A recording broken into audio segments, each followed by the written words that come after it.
So somehow people tend to focus on the outside, sometimes here in Japan, where you really actually need to look inside a little bit. It's in no way worse than, you don't have to go outside. You have a lot of examples here. And I try to students to understand that.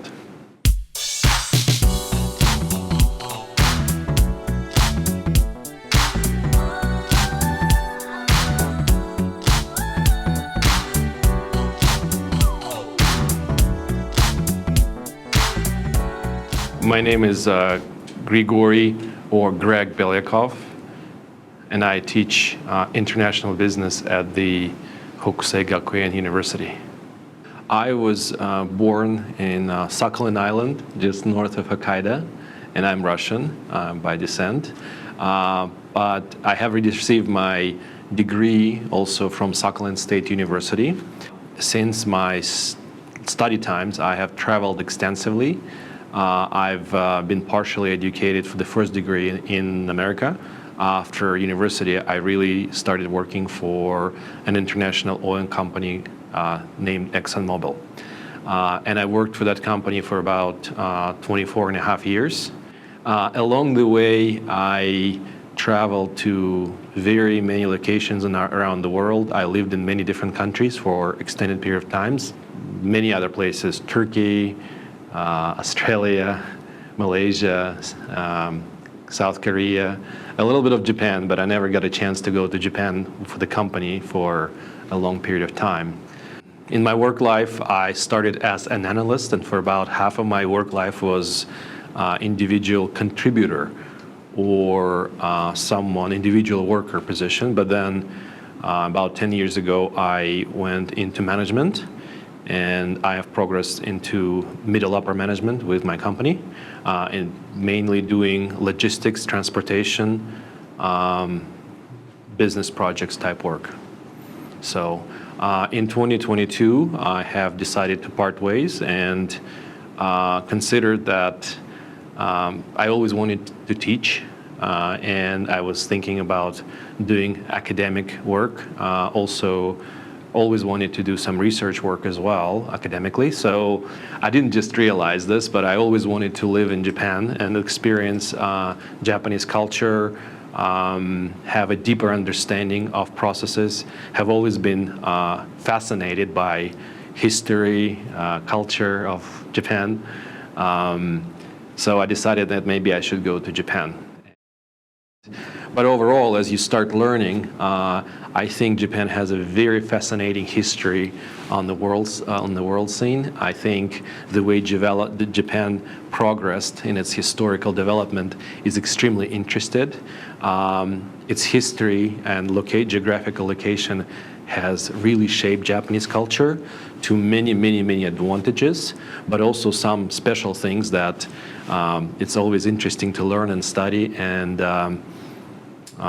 the best way to do it is to do it being in Japan. So initially I came in for the subject that's called Introduction to International Business.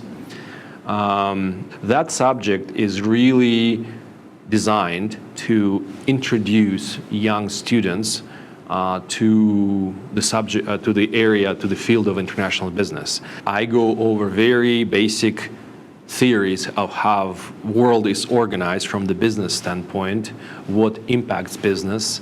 It's not just companies, it's governments and cultures of people, type of people that live, geography, everything impacts business.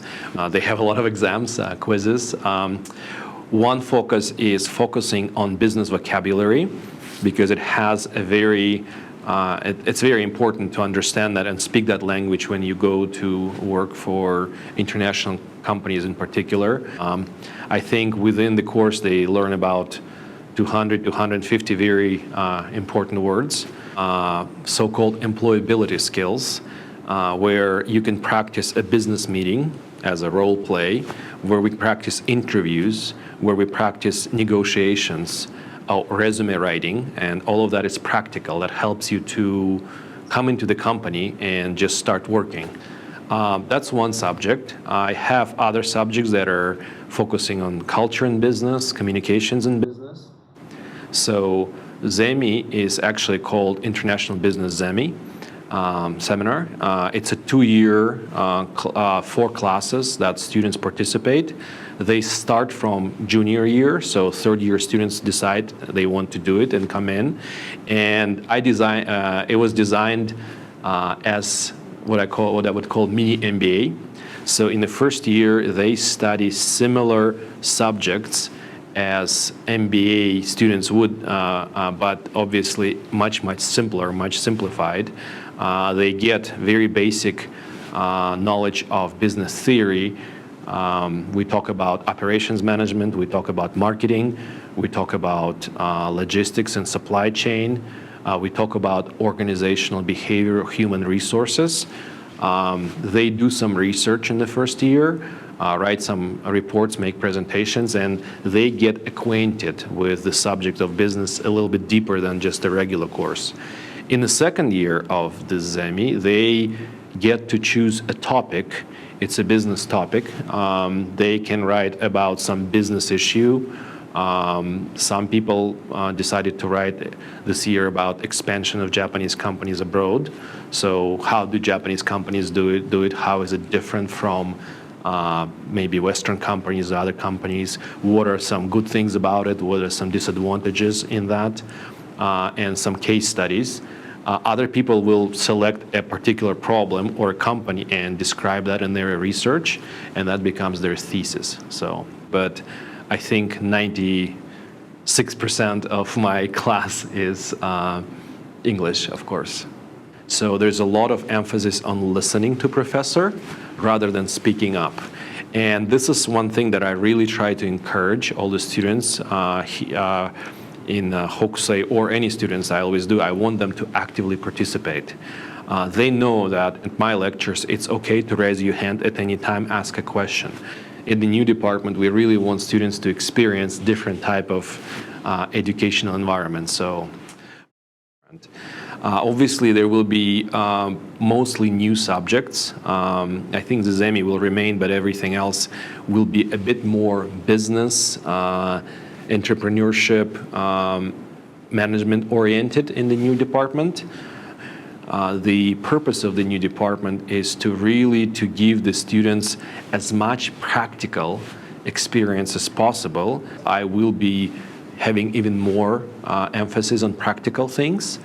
I do want students to, part of the program is actually about entrepreneurship and management, and I think very importantly, we'll probably introduce something like project work, where students select a project and they develop a plan for executing that project, for doing something very practical. We expect connections with outside world, namely business companies, where we can maybe send students for internships. So some of the focus will be preparing them for that and how they can join those types of activities. I think generally in academia, not Japan, but anywhere in academia, there is a little bit of emphasis towards theory, but I think we're really going away from that right now around the world.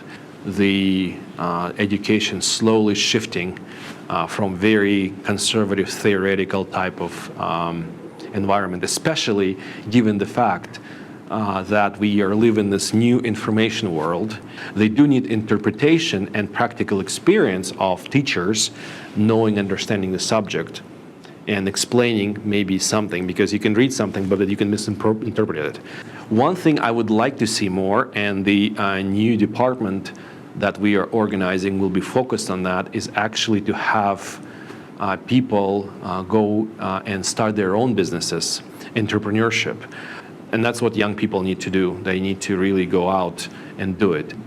At the same time, what's very interesting is that, and I teach that in one of my classes, is that Japan does have excellent, incredible history of entrepreneurship. For instance, if you think about just the big companies that we have, all these companies, Toyota, Mitsubishi, Idemitsu, all those companies were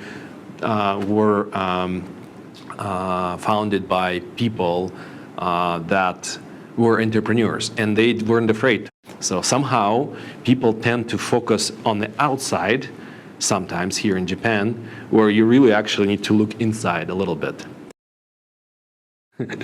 Well, yes, I do enjoy sports quite a bit. Outdoor sports, partially Hokkaido offers exactly what I like in terms of the outdoors.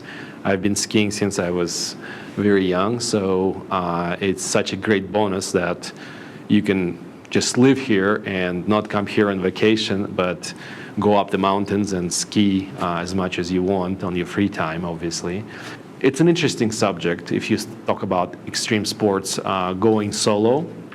It is quite dangerous doing that, so if possible, try to avoid that. However, it also goes back to business side. Business is about managing risks, and so very similarly, you can manage risks if you are in nature by yourself. When you come and study in university, this is a great time to try new things and learn new things. When you are in the university, you really need to understand what is it that you really enjoy doing and what you're really good at. Don't be afraid of anything. Try many things, learn as many things as possible. Your education is not in the professor's hand. It's not about the grade. Professor will help you, but it's what you do yourself. That's the most important thing in the university.